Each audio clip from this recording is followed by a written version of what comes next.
Assalamualaikum warahmatullahi wabarakatuh.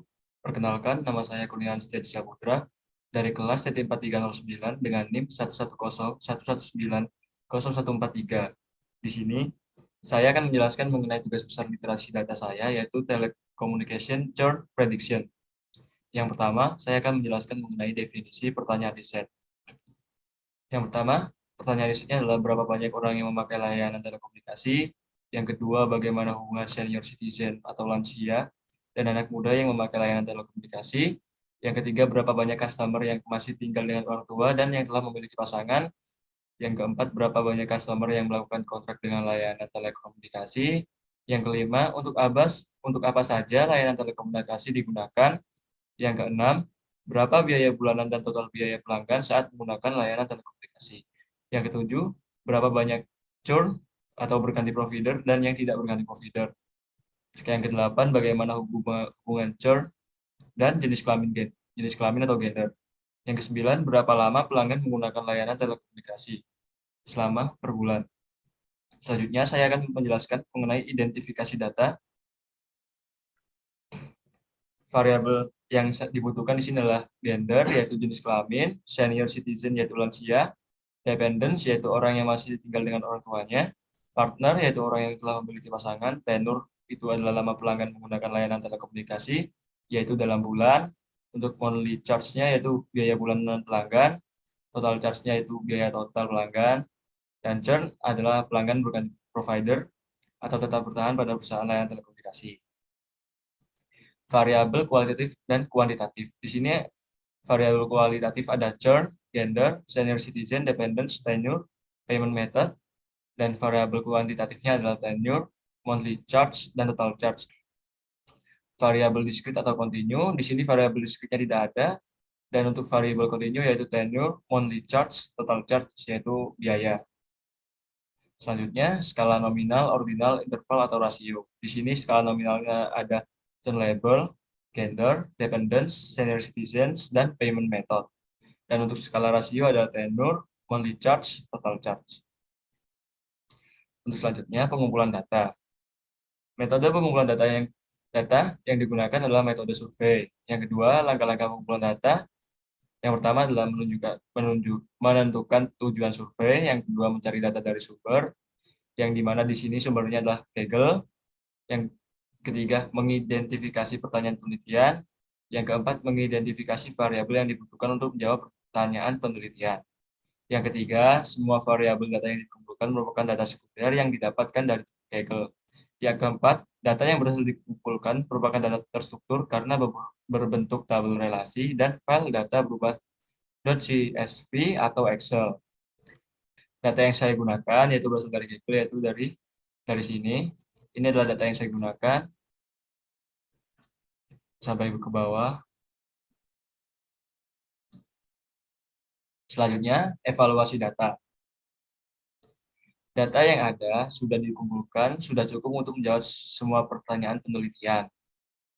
Yang kedua, data yang sudah dikumpulkan menggunakan konsep referential integrity dan sesuai dengan logika. Referential integrity yaitu data yang dikumpulkan sudah konsisten antar variabel saling berhubungan. Yang ketiga, data yang sudah dikumpulkan adalah data yang benar. Yang keempat, data yang sudah dikumpulkan berasal dari Kaggle dan berasal dari Excel.csv. Yang kelima, visualisasi data. Yang pertama adalah metode grafis, yaitu yang pertama adalah banyaknya orang yang memakai layanan telekomunikasi. Di sini untuk laki-laki sebanyak 50,5% dan untuk perempuan 49,5% yang memakai layanan telekomunikasi. Yang B, proporsi banyaknya lansia dan anak muda yang memakai layanan telekomunikasi.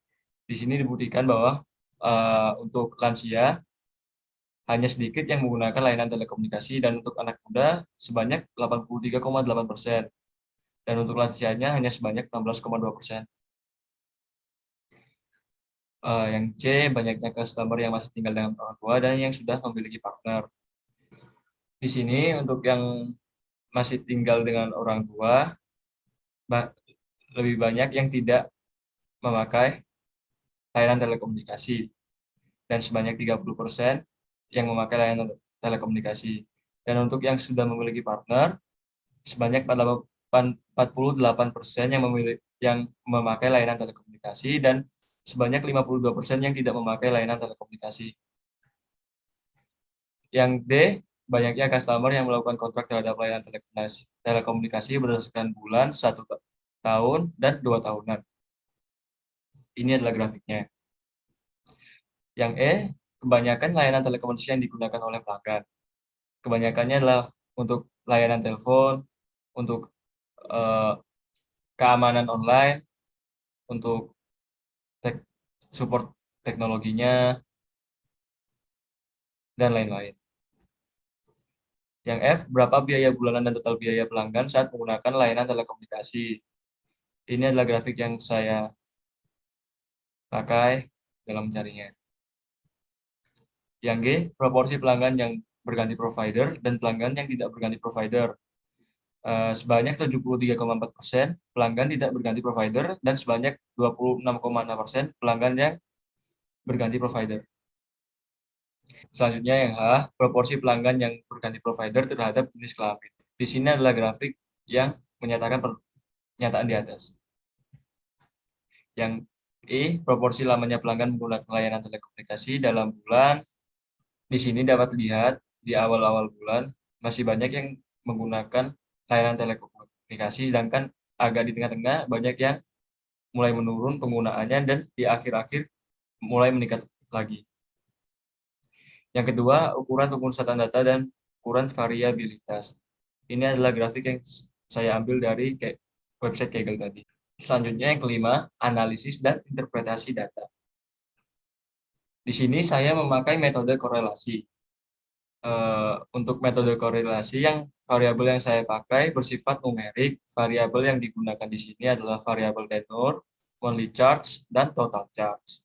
Untuk mencari metode korelasi, di sini saya menggunakan Google Colab, di mana saya memasukkan data Excel-nya di sini